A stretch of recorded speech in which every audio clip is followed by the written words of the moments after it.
नमस्कार दोस्तों, राजू सर के नाम से इस यूट्यूब चैनल में आपका हार्दिक स्वागत है। वीडियो की स्टडी के अंदर आयरन डेफिशिएंसी एनीमिया को हम पढ़ रहे थे और इस स्टडी के अंदर हम अब इसको कंटिन्यू करते हैं। हमने तीन बातें हम ऑलरेडी पढ़ चुके हैं। आयरन के इंटेक के बारे में हमने पढ़ा, एनिमल सोर्सेज और प्लांट सोर्सेज। आयरन के एब्जॉर्प्शन के बारे में हमने पढ़ा, the duodenum is the site. और तीसरा हमने आयरन का स्टोर फॉर्म के बारे में पढ़ा। और apoferritin is the protein which convert the iron into the ferritin form and it is stored in the body. Now अब हम पढ़ेंगे आयरन के यूटिलाइजेशन के बारे में। नाउ आयरन जो है, लास्ट वीडियो में हमने पढ़ा ट्रांसफेरिन के बारे में और हमने बोला कि ट्रांसफेरिन वो प्रोटीन है जो हिपेटोसाइट बनाती है। और ये जो ट्रांसफेरिन प्रोटीन है, इस ट्रांसफेरिन प्रोटीन जो है वो जो फ्री फॉर्म आयरन है, हमने पढ़ा कि ट्रांसफेरिन प्रोटीन जो होती है वो नंबर में बहुत ज्यादा बनती है और ट्रांसफेरिन प्रोटीन जो होती है वो आयरन को बाइंड करती है, क्योंकि फ्री फॉर्म आयरन जो होता है वो सेल के लिए डेंजरस होता है, सेल के लिए खतरनाक होता है। और वो डीएनए को जो है और जो माइटोकॉन्ड्रिया है उसको और सेल मेम्ब्रेन को डैमेज कर सकता है। नाउ ये जो ट्रांसफेरिन प्रोटीन है, ये ट्रांसफेरिन प्रोटीन जो है आयरन बाइंडिंग कैपेसिटी को रिफ्लेक्ट करती है। अगर हम किसी मरीज का 1 ml ब्लड लेवें और उस 1 ml ब्लड के अंदर अगर हम चेक करें और वहां पे ट्रांसफेरिन प्रोटीन उसके अंदर बहुत हाई है, तो उस पेशेंट की आयरन बाइंडिंग कैपेसिटी जो है वो बहुत हाई है। उस 1 ml ब्लड के अंदर ट्रांसफेरिन प्रोटीन अगर बहुत लो है तो उस पेशेंट की आयरन बाइंडिंग कैपेसिटी जो है वो बहुत लो है। तो ट्रांसफेरिन प्रोटीन जो है उसको देख के आप आयरन बाइंडिंग कैपेसिटी के बारे में पता कर सकते हैं। नाउ ट्रांसफेरिन प्रोटीन जो होती है वो आयरन को बाइंड करके उसको लेके जाती है बॉडी की डिफरेंट टाइप की सेल के पास में। सवाल ये बनता है कि ट्रांसफेरिन प्रोटीन को क्या पता कि बॉडी की किस सेल को आयरन की रिक्वायरमेंट है। तो जवाब है कि बॉडी की हर सेल जो है वो रिलीज करती है, एक्सप्रेस करती है रिसेप्टर्स को ट्रांसफेरिन प्रोटीन के लिए। बॉडी की हर सेल जिसको आयरन की जरूरत होती है वो एक रिसेप्टर को एक्सप्रेस करती है ट्रांसफेरिन प्रोटीन के लिए, और वो रिसेप्टर जो होता है उस ट्रांसफेरिन प्रोटीन जो है उस रिसेप्टर पे वो क्या हो जाती है, लोड हो जाती है। जैसे सबसे ज्यादा जरूरत जो आयरन की रहती है वो, ये मेरा बोन मैरो हाउस है और इसके अंदर एक सेल है और इस सेल को हम नाम देते हैं एरिथ्रोब्लास्ट सेल। हेमेटोपोइसिस के प्रोसेस में आरबीसी के सिंथेसिस में, जो ऑलरेडी हम पढ़ चुके हैं आरबीसी के सिंथेसिस के बारे में प्रीवियस लेक्चर्स के अंदर, तो जो आरबीसी का सिंथेसिस है वो आरबीसी का सिंथेसिस जो होता है वो एरिथ्रोब्लास्ट सेल से early normoblast, intermediate normoblast, late normoblast, reticulocyte और then erythrocyte. Erythrocyte is a mature RBC और erythroblast is a immature RBC. Erythroblast cell जो होती है उसका एरिथ्रोसाइट में कन्वर्ट होना एरिथ्रोपोइसिस का प्रोसेस कहलाता है। तो एरिथ्रोपोइसिस के प्रोसेस में सबसे ज्यादा रिक्वायरमेंट होती है आयरन की। तो हम पढ़े तो ये एक सेल है जो बोन मैरो हाउस के अंदर है और इसको मैंने बोला एरिथ्रोब्लास्ट सेल। इस एरिथ्रोब्लास्ट सेल को आयरन की जरूरत है, तो ट्रांसफेरिन प्रोटीन के साथ में आयरन बाइंड हुआ। बाइंड होने के बाद में ये आयरन गया एरिथ्रोब्लास्ट सेल के पास में। हमने पढ़ा कि जिस सेल को आयरन की जरूरत है वो सेल एक्सप्रेस करती है रिसेप्टर को फॉर ट्रांसफेरिन प्रोटीन। तो ये जो एरिथ्रोब्लास्ट सेल है ये एक रिसेप्टर को एक्सप्रेस करेगी। इस एरिथ्रोब्लास्ट सेल के पास में मान लो ये एक रिसेप्टर है और ये इस रिसेप्टर को एक्सप्रेस कर रही है ताकि जो है आयरन जो लेके आ रही है ट्रांसफेरिन प्रोटीन वो आयरन इस एरिथ्रोब्लास्ट सेल को मिल सके। तो ये जो रिसेप्टर है, इस रिसेप्टर में ये जो ट्रांसफेरिन प्रोटीन है ये विद आयरन लोड हो जाती है रिसेप्टर में। तो transferrin protein with iron load in the receptor, ये ट्रांसफेरिन प्रोटीन विद आयरन जो है ये क्या हो जाती है, लोड हो जाती है इस रिसेप्टर के साथ में। जब ये रिसेप्टर के साथ में लोड होती है तो receptor get stimulated, receptor stimulate होता है। रिसेप्टर जो होता है इस एरिथ्रोब्लास्ट सेल के अंदर के प्रोटीन को, या एरिथ्रोब्लास्ट सेल है और इसके अंदर की जो प्रोटीन है, न्यूक्लियस जो होता है वो प्रोटीन बनाता है, तो जो प्रोटीन है वो स्टिमुलेटेड होती है। प्रोटीन जो होती है वो एंडोसाइटोसिस के प्रोसेस के थ्रू, किसके थ्रू, एंडोसाइटोसिस के प्रोसेस के थ्रू इस transferrin protein with iron in दोनों को अंदर की तरफ जो है रिसीव करती है ना। रिसेप्टर साइड पे ये लोड हुआ, लोड होने के बाद में अंदर जो प्रोटीन है वो स्टिमुलेटेड होती है। और प्रोटीन जो होती है वो एंडोसाइटोसिस, दो तरीके के प्रोसेस होते हैं, पिनोसाइटोसिस और एंडोसाइटोसिस। जो सोल्यूबल प्रोडक्ट होते हैं उनका एंगल जो होता है वो पिनोसाइटोसिस कहलाता है, और जो नॉन सोल्यूबल प्रोडक्ट होता है उनका एंगल पकड़ना क्या कहलाता है, एंडोसाइटोसिस। तो ये नॉन सोल्यूबल प्रोडक्ट है, इसको अंदर की तरफ एंगल क्या with the help of endocytosis. जब ये एंडोसाइटोसिस के प्रोसेस के through iron transferrin protein with iron जो है वो किसके अंदर चला जाता है, ट्रांसफेरिन प्रोटीन विद आयरन जो है वो किसके अंदर चला गया, वो चला गया किसके अंदर, एरिथ्रोब्लास्ट के अंदर। जब ये एरिथ्रोब्लास्ट के अंदर चला जाता है transferring protein with iron, erythroblast cell के अंदर लोड हो गया, तो लोड होने के बाद में आयरन जो है उसको ये क्या कर देता है, रिलीज कर देता है। आयरन जो है उसको क्या कर देता है, रिलीज। और आयरन के रिलीज होने के बाद में ये अंदर से जो ट्रांसफरिंग प्रोटीन है उसको रिलीज कर दिया जाता है। ट्रांसफरिंग प्रोटीन जो है उसको क्या कर दिया जाता है, रिलीज कर दिया जाता है। और आयरन जो है वो उसको कौन ले लेता है, माइटोकॉन्ड्रिया।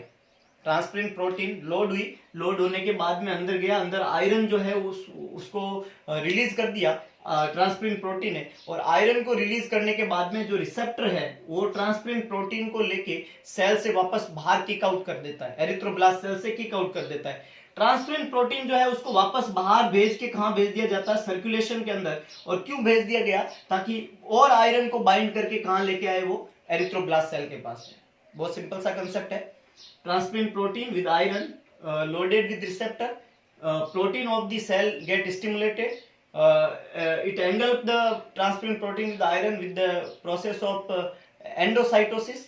और after engulfing जो प्रोटीन है that iron is released in the erythroblast, and transferring protein जो है वो kick out from the cell and went again into the circulation, so that more iron can be getted by the particular cell. और ये जो iron जो release हुआ cell के अंदर, वो आयरन जो है अब किसके अंदर जाएगा, माइटोकॉन्ड्रिया के पास में। वो आयरन जो है वो किसके पास में जाएगा, माइटोकॉन्ड्रिया में। माइटोकॉन्ड्रिया के अंदर सिंथेसिस होता है, प्रोसेस हीमोग्लोबिन। हीमोग्लोबिन कैसे बनता है उसके बारे में हम बात करें, हीमोग्लोबिन के बारे में। नाउ आयरन जो यहाँ पे लिया गया है, ये आयरन जो है अब इसको कौन लेगा, iron is took by mitochondria, mitochondria इस आयरन को लेगा। Now iron be a part of protoporphyrin ring, iron be a part of protoporphyrin ring. Protoporphyrin ring कैसे बनती है उसके बारे में हम बात करें तो जो अपना न्यूक्लियस होता है माइटोकॉन्ड्रिया के अंदर, दो एंजाइम होता है। एक तो होता है सुसिनाइल को ए प्लस ग्लाइसिन, सुसिनाइल को ए प्लस ग्लाइसिन, ये दोनों मिलके बनाते हैं ALA। ALA is the amino levulinic acid, ALA amino levulinic acid. ALA जो होता है 2 molecule of ALA plus ALA, there is 2 molecule of ALA, ये मिलके बनाते हैं पायरोल रिंग। क्या बनाते हैं, पायरोल, ये मिलके बनाते हैं पायरोल रिंग, ये मिलके बनाते हैं pyrrole ring. This is the pyrrole ring, ये मिलके बनाते हैं पायरोल रिंग, है ना। सुसिनाइल को ए एंड ग्लाइसिन मिलके बनाते हैं ALA, amino levulinic acid. 2 molecule of ALA मिलके बनाते हैं पायरोल रिंग। क्या बनाते हैं, pyrrole ring. 4 pyrrole ring, 4 pyrrole ring जब साथ में मिलती है, 4 pyrrole ring. This is the 1 pyrrole ring, ये एक पायरोल रिंग है। This is the second pyrrole ring, ये दूसरा पायरोल रिंग है। This is the third pyrrole ring, ये तीसरा पायरोल रिंग है, ये तीसरा पायरोल रिंग है। This is the fourth pyrrole ring, ये चौथा पायरोल रिंग है। 4 पायरोल रिंग, ये 4 पायरोल रिंग, 4 पायरोल रिंग मिलके बनाते हैं प्रोटोपोरपायरिन। इनको हम क्या बोलते हैं, प्रोटोपोरपायरिन, प्रोटोपोरपायरिन। 4 पायरोल रिंग के मिलके बनाते हैं प्रोटोपोरपायरिन। जो ये आयरन जो आया है एरिथ्रोब्लास्ट सेल में, और अब ये माइटोकॉन्ड्रिया के अंदर जाएगा, माइटोकॉन्ड्रिया इस आयरन को लेगा। ये माइटोकॉन्ड्रिया इस आयरन को लोड करता है इन द हार्ट ऑफ प्रोटोपोरपायरिन। इस प्रोटोपोरपायरिन के हार्ट में बीचों बीच यहाँ पे लोड होएगा आयरन। जब आयरन प्रोटोपोरपायरिन के यहाँ पे लोड हो जाता है तो ये जो स्ट्रक्चर है, इस स्ट्रक्चर को अब हम नाम दे देते हैं हिम। क्या देते हैं, हिम। क्या है हिम के पास में, दो चीजें क्या दो चीजें हैं, एक तो आयरन है और दूसरा प्रोटोपोरपायरिन रिंग है। कैसे बनी, सुसिनाइल को ए और ग्लाइसिन मिलके amino levulinic acid ALA, 2 molecules of ALA form pyrrole ring, 4 pyrrole ring form protoporphyrin, and when the iron is loaded in the heart of protoporphyrin, it is known as heme। दूसरी तरफ जो messenger RNA है ना, दूसरी तरफ जो messenger RNA है, messenger RNA जो है वो बनाता है protein, this is known as globulin. और ये जो हिम है इसके साथ में मैसेंजर आरएनए के द्वारा बनी हुई प्रोटीन ग्लोब्यूलिन जब मिलती है तो ये क्या बन जाता है, हिम प्लस ग्लोबुलिन बना देता है हीमोग्लोबुलिन। क्या बना देता है, हीमोग्लोबुलिन। और जब एरिथ्रोब्लास्ट सेल में हीमोग्लोबिन फॉर्म होने लग जाता है, जब एरिथ्रोब्लास्ट सेल में हीमोग्लोबिन फॉर्म होता है तो ये सेल का मैच्योरेशन, हमने पढ़ा था एरिथ्रोब्लास्ट सेल में सेल की साइज का छोटा होना, उसके डायमीटर का कम होना, उसमें जो है साइटोप्लाज्म का मैच्योरेशन होना, और उसका जो है न्यूक्लियस का डिसअपियर हो जाना। तो nuclear maturation that means loss of nucleus, cytoplasmic maturation that is the formation of haemoglobin, and decrease diameter of the cell, this is known as maturation of RBC, maturation of RBC. तो erythroblast cell से क्या बन जाती है, erythrocyte. तो ultimately जब haemoglobin भरता है तो एरिथ्रोब्लास्ट सेल से यहाँ पे क्या फॉर्म होती है, एरिथ्रोसाइट।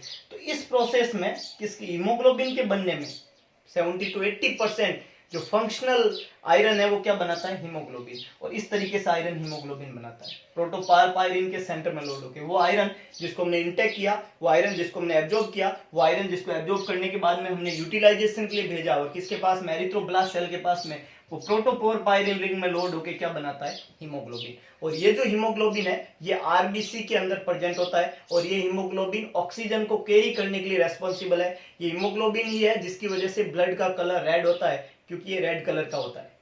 तो ये पूरा प्रोसेस कहलाता है यूटिलाइजेशन ऑफ जो है अपना आयरन। नाउ जो ये हीमोग्लोबिन बना, इससे जो यंग आरबीसी बनती है, उस यंग आरबीसी को हम क्या नाम देते हैं, उस यंग आरबीसी का नाम है एरिथ्रोसाइट। यंग आरबीसी जो है उसका नाम है erythrocyte. Now RBC survive for 120 days. RBC का सर्वाइवल टाइम पीरियड क्या होता है, 120 दिन, और 120 दिन के बाद में आरबीसी जो है वो ओल्ड हो जाती है। नाउ आरबीसी के ओल्ड होने का क्या मतलब है, आरबीसी के ओल्ड होने का क्या मतलब है, आरबीसी के ओल्ड होने का मतलब यह है कि आरबीसी के झुर्रियां पड़ जाती है, या आरबीसी में मेनोपॉज आ जाता है, ये है आरबीसी के ओल्ड होने का मतलब। तो वास्तव में आरबीसी के ओल्ड होने का मतलब ये नहीं है। बेसिकली एरिथ्रोब्लास्ट सेल के पास में न्यूक्लियस होता है, और आरबीसी जो होता है उसको न्यूक्लियस कभी भी प्यारा नहीं है, तो आरबीसी जो है वो न्यूक्लियस को लॉस्ट कर देता है। आरबीसी ए न्यूक्लिएटेड सेल होती है। आरबीसी के पास में न्यूक्लियस नहीं हो पाने के कारण जैसे जैसे आरबीसी फॉर्म होती है तब उस आरबीसी को अपन यंग आरबीसी कहते हैं, और जैसे जैसे आरबीसी विद द टाइम जो है उसके अंदर पाई जाने वाली प्रोटीन, और स्पेशली आरबीसी की जो सरफेस होती है वो जिस प्रोटीन की बनी होती है उसको साइटोस्केलेटल प्रोटीन कहते हैं।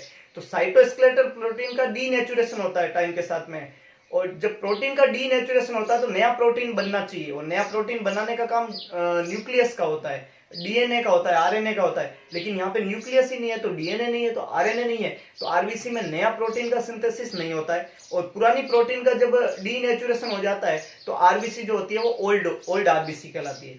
ये ओल्ड आरबीसी जब स्प्लीन के अंदर जाती है तो स्प्लीन जो होती है उसकी कैपिलरीज को से पास आउट नहीं हो पाती है। मैं कह सकता हूँ आरबीसी में ऑस्टियोपोरोसिस हो गया, और अब आरबीसी जो होती है वो वहां से स्प्लीन के कैपिलरीज में से पास आउट नहीं हो पाती है, तो आरबीसी स्प्लीन की कैपिलरी में स्टक हो जाती है। जब आरबीसी स्प्लीन की कैपिलरी में स्टक होती है तो वहां से स्प्लीन की मैक्रोफेजेज उस आरबीसी को सर्कुलेशन से हटा देती है और अपने अंदर ले लेती है। अपने अंदर लेके वो उस आरबीसी को डिस्ट्रॉय करने का काम करती है। इस प्रोसेस को हीमोलाइसिस कहते हैं, हम आगे पढ़ेंगे हीमोलाइसिस के बारे में। तो वो जो स्प्लीन के अंदर आरबीसी गई, उस आरबीसी को एंगल्फ करना मैक्रोफेजेज के द्वारा, और उस आरबीसी को जो है वो डिस्ट्रॉय कर देना हीमोलाइसिस कहलाता है। वो जो हीमोलाइसिस का प्रोसेस होता है उसमें जब आरबीसी टूटती है तो वहां पे तीन चीजें बनती है। जब आरबीसी टूटती है तो वहां पे तीन चीजें बनती है। एक चीज जो है वो जब आरबीसी टूटती है तो मेम्ब्रेन टूटती है। दूसरा जब आरबीसी टूटती है तो आरबीसी की प्रोटीन, साइटोप्लाज्मिक जो प्रोटीन है वो प्रोटीन टूटता है, प्रोटीन। और तीसरा जब आरबीसी टूटती है तो जो है हीमोग्लोबिन टूटता है, उसके अंदर पाया जाने वाला हीमोग्लोबिन। ना ये जो साइटोप्लाज्मिक मेम्ब्रेन है ये amino acid and fatty acid का बना होता है, जो कि बॉडी यूज कर लेती है, अमीनो एसिड और फैटी एसिड। प्रोटीन जो है इसमें अमीनो एसिड है जिसको बॉडी क्या कर देती है, यूज कर लेती है। हीमोग्लोबिन जब टूटता है तो दो चीजों में टूटता है, एक तो चीज बनती है हिम और दूसरी चीज बनती है ग्लोबिन। ग्लोबिन जो होती है वो प्रोटीन है और ये अमीनो एसिड की बनी होती है, ये भी बॉडी यूज कर लेती है। ये जो हिम है ये जब टूटता है तो ये इसमें दो चीजें थी, है ना, अभी हमने पढ़ी कि जो हिम है उसमें दो चीजें थी, एक तो पोरपायरिन रिंग थी और दूसरा आयरन था। उसके अंदर दो चीजें थी हिम के अंदर, एक तो था सेंटर में आयरन और एक थी प्रोटोपोरपायरिन रिंग, है ना, 4 molecule of pyrrole ring is known as protoporphyrin ring. तो तो ये जो आयरन है, ये आयरन एपोफेरिटिन के साथ में बाइंड होके क्या हो जाता है, स्टोर किस फॉर्म में, फेरिटिन फॉर्म में। किस फॉर्म में, फेरिटिन फॉर्म में स्टोर हो जाता है। एपोफेरिटिन के साथ में बाइंड आके आयरन क्या हो जाता है, फेरिटिन फॉर्म में स्टोर हो जाता है। पोरपायरिन रिंग जो होती है वो प्रोटीन की बनी होती है, और ये जो पोरपायरिन रिंग है, आयरन जो है एपोफेरिटिन फॉर्म में स्टोर होकर फेरिटिन बना देता है। ये जो पोरपायरिन रिंग है ये अल्टीमेटली बनाती है बिलीवर्डिन। क्या बनाती है, बिलीवर्डिन। और बिलीवर्डिन रिडक्टेज नाम का एक एंजाइम होता है जो इसको किस में कन्वर्ट करता है, बिलीवर्डिन रिडक्टेज नाम का एंजाइम जो है वो इसको किस में कन्वर्ट करता है, बिलीरुबिन के अंदर। किस में कन्वर्ट करता है, बिलीरुबिन में। ये एक फर्दर अलग सी कहानी है जो जॉन्डिस में पढ़ते हैं, हिमोलाइटिक एनीमिया में होता है। तो ये तो बिलीवर्डिन से बिलीरुबिन बन गया। लेकिन इधर हम बात करें तो हीमोग्लोबिन जब टूटा तो आयरन, और आयरन के साथ में एपोफेरिटिन बाइंड होके उसको किस फॉर्म में कन्वर्ट करता है, फेरिटिन। और फेरिटिन आयरन की क्या है, स्टोर फॉर्म है। 2/3 आयरन की स्टोर फॉर्म फेरिटिन थी, लेकिन 1/3 आयरन की एक स्टोर फॉर्म थी हीमोसिड्रिन। तो ये जो फेरिटिन है ये लार्ज मॉलिक्यूल होता है, तो धीरे धीरे ये श्रिंक होके छोटे छोटे फेरिटिन के खूब सारे मॉलिक्यूल इकट्ठे होते हैं, और फेरिटिन के मॉलिक्यूल इकट्ठे होके एक दूसरी फॉर्म बनाते हैं, स्टोर फॉर्म, और इसको हम नाम देते हैं हीमोसिडेरिन, जो कि 1/3 फॉर्म होती है आयरन की स्टोर फॉर्म, है ना। Ferritin is the 2/3 store form and hemosiderin is the 1/3 store form. तो फेरिटिन जो है वो 2/3 स्टोर फॉर्म, सोल्यूबल फॉर्म वाला आयरन होता है, और जब भी बॉडी को नीड होती है सबसे पहले यही काम में आता है। 1/3 जो है वो हीमोसिडेरिन, फेरिटिन ही कन्वर्ट होता है हीमोसिडेरिन में, उस फॉर्म में जो ये बॉडी में एक्यूमुलेट होता है। और हीमोसिडेरिन फॉर्म जो है वो नॉन सोल्यूबल फॉर्म होती है, और कभी भी प्रायोरिटी में ये यूज नहीं आती है ना। हीमोसिडेरिन का अमाउंट, पहले फेरिटिन का अमाउंट जब स्टोर फॉर्म का बहुत ज्यादा होता है तो वो किस में कन्वर्ट होने लगता है, हीमोसिडेरिन में। हीमोसिडेरिन का बहुत ज्यादा अमाउंट बॉडी में बढ़ जाता है तो उसको हम बोलते हैं हीमोसिडेरोसिस। क्या बोलते हैं, हीमोसिडेरोसिस। एक्सेस अमाउंट में जब आयरन बॉडी में स्टोर हो जाता है तो वो हीमोसिडेरोसिस कहलाता है। और जब वो इतना ज्यादा हो जाए कि बॉडी के सेल और टिश्यू के लिए टॉक्सिसिटी करने लग जाए तो उसको हम बोलते हैं हीमोक्रेमेटोसिस। तो दो वर्ड है यहाँ पे, हीमोसिडेरोसिस और हीमोक्रेमेटोसिस। और दोनों में डिफरेंस क्या है कि हीमोसिडेरिन का लेवल जब बहुत ज्यादा बढ़ जाता है तो उसको हीमोसिडेरोसिस कहते हैं, और हीमोसिडेरोसिस जो है एक्सेस स्टोर फॉर्म आयरन को बोला जाता है। और जब वो बॉडी के सेल और टिश्यू को डैमेज करने लग जाए तो उस प्रोसेस को हम क्या बोलते हैं, हीमोक्रेमेटोसिस। तो ये पूरा प्रोसेस रहता है कि आयरन जो है जिसको हमने इंटेक किया था, इंटेक करने के बाद में आयरन का एब्जॉर्प्शन कैसे होता है, एब्जॉर्ब होने के बाद में आयरन को किस तरीके से वहां से ट्रांसपोर्ट करके लेके जाया जाता है बॉडी के सेल और टिश्यू में। बॉडी की सेल जो बोन मैरो की सेल है, एरिथ्रोब्लास्ट सेल, उसमें आयरन का यूटिलाइजेशन किस तरीके से होता है, हीमोग्लोबिन किस तरीके से फॉर्म होता है, और हीमोग्लोबिन बनने के बाद में आयरन जो है जब आरबीसी ओल्ड हो जाती है और जब उसका हीमोलाइसिस होता है, जब टूटती है स्प्लीन के अंदर, जिसको आरबीसी का ग्रेवयार्ड कहते हैं, तो टूटने के बाद में किस तरीके से आयरन जो है अपनी स्टोर फॉर्म में कन्वर्ट होता है और किस तरीके से बॉडी में आयरन का क्या होता है, स्टोरेज होता है। तो ये आयरन की नॉर्मल मेटाबॉलिज्म का प्रोसेस था कि फूड फॉर्म से आयरन के इंटेक से लेके उस आयरन का यूटिलाइजेशन, उस आयरन का स्टोरेज और उस आयरन का एब्जॉर्प्शन, ये सारी चीजें हमने 1 by 1 इन 4 लेक्चर के थ्रू पढ़ी है। आगे के वीडियो में हम पढ़ेंगे कि आयरन जो है जब आयरन डेफिशिएंसी एनीमिया होता है तो नॉर्मल वैल्यूज क्या रहती है आयरन की, और आयरन बॉडी में जो है आयरन डेफिशिएंसी एनीमिया किस तरीके से होता है, उसके क्या क्लिनिकल साइन होते हैं और उसको किस तरीके से ट्रीट किया जाता है। Class is dismissed.